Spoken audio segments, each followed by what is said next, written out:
Assalamualaikum warahmatullahi wabarakatuh.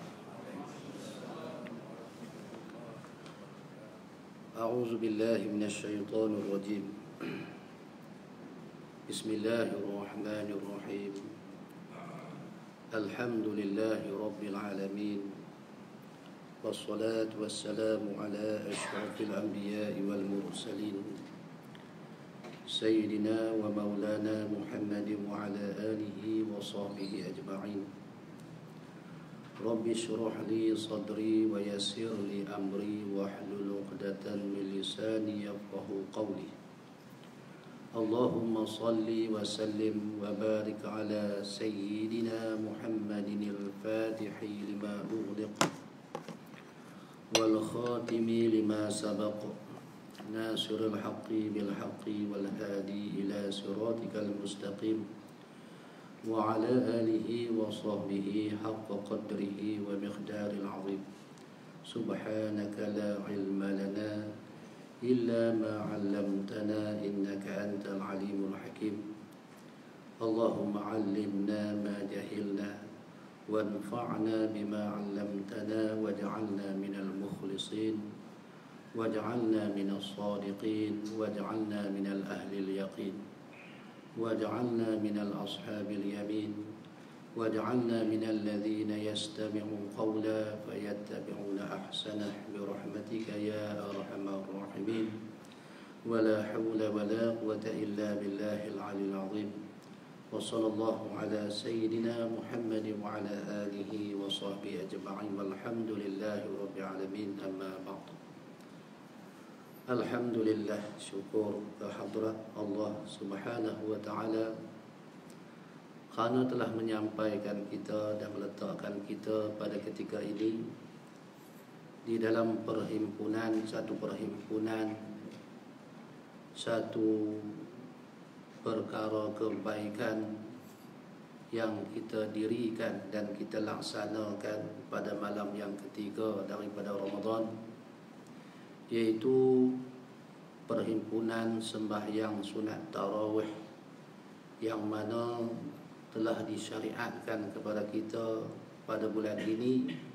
Di sebelah siangnya kita berpuasa dan di sebelah malamnya kita hidupkan malam-malam dengan melakukan penyembahan kepada Allah Subhanahu wa ta'ala dengan melakukan sembahyang sunat tarawih. Alhamdulillah, berbanyak-banyak syukur kita kepada Allah Subhanahu wa ta'ala yang telah melimpahkan taufik serta hidayah kepada kita. Mudah-mudahan berkekalan taufik dan hidayah sehingga ke akhir Ramadan dan kita berjumpa dengan 1 Syawal. Muslimin muslimat, ayah-ayah, ibu-ibu, abang-abang, kakak-kakak, adik-adik yang saya muliakan sekaliannya, puasa yang kita lalui adalah satu medan mujahadah untuk mendidik nafsu kita supaya menjadi lebih baik daripada sebelumnya. Nabi SAW telah bersabda, riwayat Abu Daud yang berbunyi, kam min shaimin laysa lahu min siyamihi illa al-ju' wal 'atash. أعفوا الصيام فإن الصيام ليس من الطعام ولا من الشراب ولكن الصيام من المعاصي. رواه Abu Daud. Yang bermaksud, kam min shaimin laysa lahu min siyamihi illa al-ju' wal 'atash. Berapa banyak orang yang melaksanakan puasa namun tidak mendapat apa-apa daripada puasanya kecuali rasa lapar dan dahaga. A'iffu siyamah, sesungguhnya muliakanlah ibadah puasa. Fa inna siyama, maka bahwasanya puasa, laisa minat tu'am, bukan hanya dengan tidak memakan, wala minasyarab, dan tidak minum, walakinna siyama minal ma'asi, akan tetapi puasa itu adalah menahan diri daripada maksiat. Hadis riwayat Imam Abu Daud. Jadi berdasarkan hadis yang kita riwayatkan sebentar tadi, dapat kita pahami bahwasanya di sisi Rasulullah sallallahu alaihi wasallam berkehendak kita melakukan puasa yang hanya bukan melepaskan kewajipan kita untuk ditanya di hari akhirat kelak. Bahkan Rasulullah sallallahu alaihi wasallam berkehendakkan kita umatnya ini berpuasa yang mana daripada puasa tersebut hasil faedah-faedah pahala dan hasil faedah-faedah untuk penyucian jiwa kita. Kita fahami daripada hadis ni, yang pertamanya Rasulullah sallallahu alaihi wasallam bersabda banyak orang puasa, tetapi puasa tersebut hanya melepaskan kewajipan daripada ditanya di hari akhirat kelak, adakah kamu berpuasa pada ketika kamu di dunia dulu pada bulan Ramadan? Maka kita dapati pada suratan amal kita, ya na'am, kita berpuasa. Tidak tertulis di sisi kitab-kitab suratan amal kita meninggalkan puasa. Tetapi apabila kita pandang pada sudut yang lain, puasa yang kita laksanakan itu tidak ada pahalanya, tidak ada hasilnya, cuma melepaskan kewajipan sahaja. Ini kerana apa? Kerana apabila kita berpuasa itu, kita hanya menahan diri daripada lapar dan dahaga. Kita tidak menahan diri nafsu kita, kita tidak menahan nafsu kita, nafsu memandang kita, nafsu mendengar kita, nafsu berkata-kata kita, nafsu perut kita, nafsu pergerakan kita, nafsu sentuhan kita, nafsu memegang kita. Kita tidak berpuasa sekalian anggota kita, yang mana anggota kita masih melakukan perkara-perkara maksiat semasa kita berpuasa. Ini menyebabkan puasa kita itu hilang pahalanya. Ini menyebabkan hasil daripada puasa yang kita laksanakan itu seperti mana yang disabdakan oleh Nabi sallallahu alaihi wasallam, illal ju' wal 'atash, melainkan yang kita dapat itu lapar dan dahaga. Muslimin muslimat yang dirahmati Allah sekalian, apabila kita sebut ibadah yang lain selain daripada puasa, seperti zikir, seperti sembahyang, seperti apa jua ibadah daripada membaca Quran dan sebagainya, itu kita dapati perbuatan-perbuatan ibadah tersebut ia melibatkan anggota yang zahir dan anggota yang batin. Contohnya kita bersembahyang sebentar tadi 4 rakaat dah kita dapat dalam sembahyang tarawih. Mungkin tubuh badan kita bergerak melaksanakan perintah Allah Ta'ala. Kita qiyam, kita qiraah, kita rukuk, i'tidal dan sujud dan sebagainya daripada perbuatan-perbuatan sembahyang. Tetapi adakah ruh kita apabila kita qiyam, jiwa kita, ruh kita, hati kita turut sama membesarkan Allah Subhanahu wa Ta'ala ketika kita qiyam di dalam sembahyang tersebut? Begitulah juga sujud, begitulah juga i'tidal dan seterusnya daripada perbuatan-perbuatan sembahyang. Adakah hati kita, ruh kita turut menyembah Allah Subhanahu wa Ta'ala? Begitulah juga membaca Quran, begitulah juga berzikir kepada Allah Subhanahu wa Ta'ala. Lidah kita membaca Al-Quran, lidah kita berzikir kepada Allah Subhanahu wa Ta'ala. Tetapi adakah jiwa, ruh, hati kita turut membaca Al-Quran, memahami ayat suci Al-Quran dan memahami makna zikir yang kita alunkan? Jadi sekiranya hati kita bergerak seperti mana anggota kita, itu adalah satu perkara yang baik, yang bagus.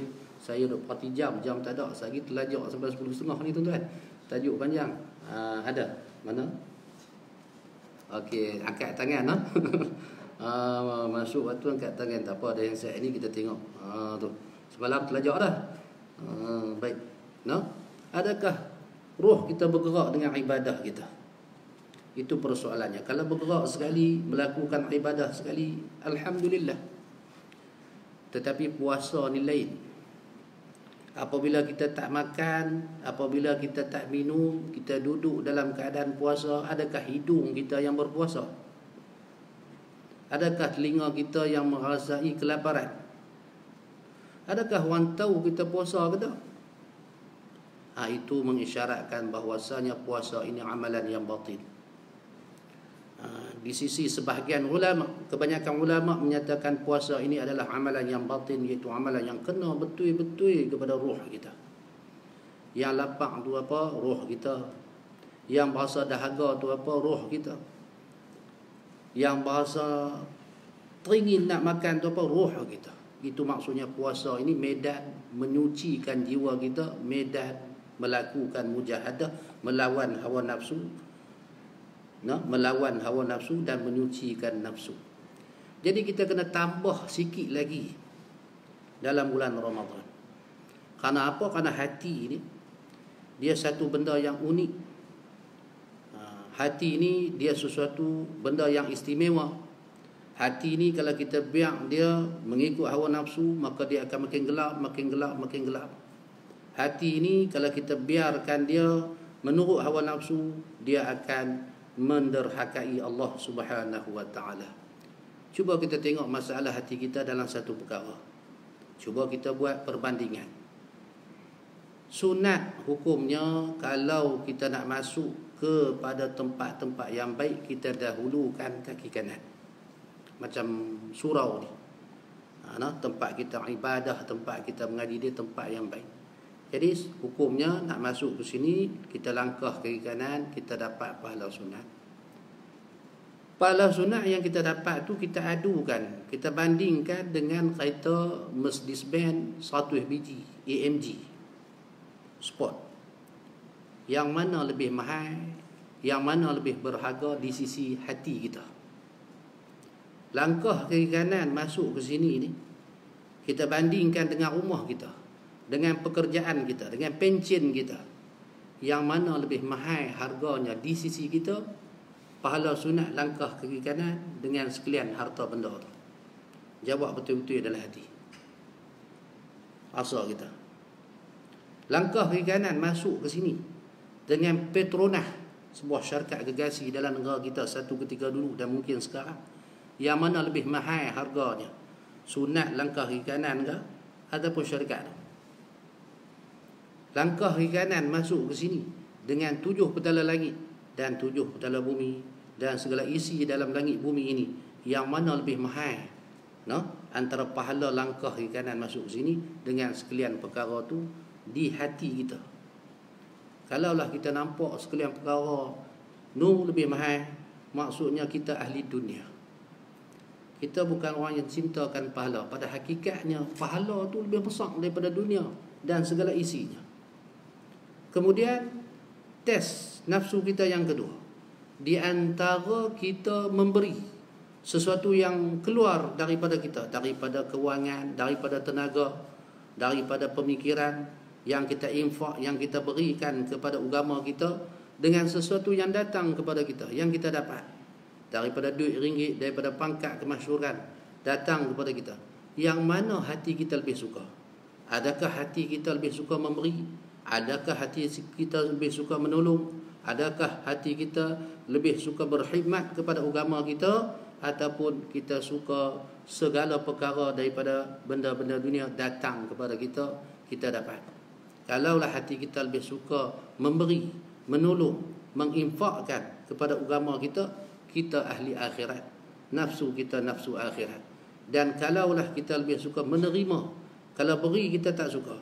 Kalaulah tabung sedekah, tabung infak daripada surau dan masjid lalu di hadapan kita, kadang-kadang kita sengaja mengantukkan diri kita dan kita tidur.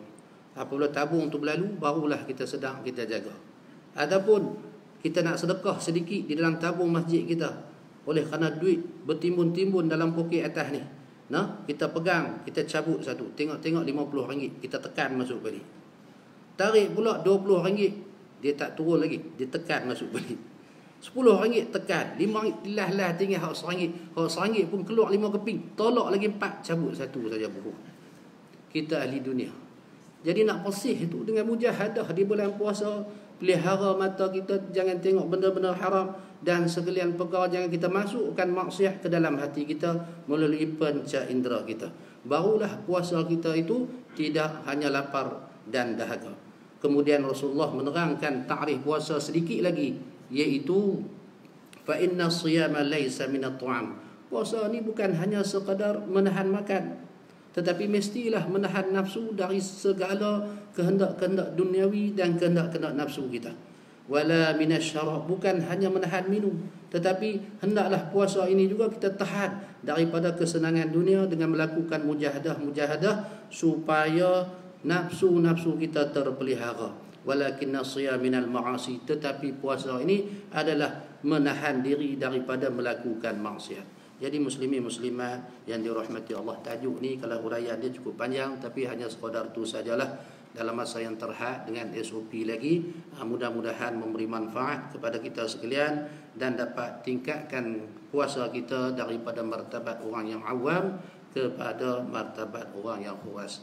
Jadi sekadar tu sajalah. Sebelum saya tutup majlis ini, saya ucapkan terima kasih kepada Ustaz Faizal dan juga rakan-rakan tuan pengurusi majlis sebentar tadi kerana sudi menjemput saya untuk menyampaikan tazkirah pada malam ini, dan juga sudi membenarkan saya dan sahabat saya untuk buat jualan amal, jualan tanah wakaf pondok saya di Kedah, insya-Allah. Jadi siapa-siapa yang nak wakaf tanah untuk ma'had saya, pondok Kampung Lubuk Ipoh di Mukim Malau, Jitra, Kedah, ada kami buat jualan wakaf di luar sana.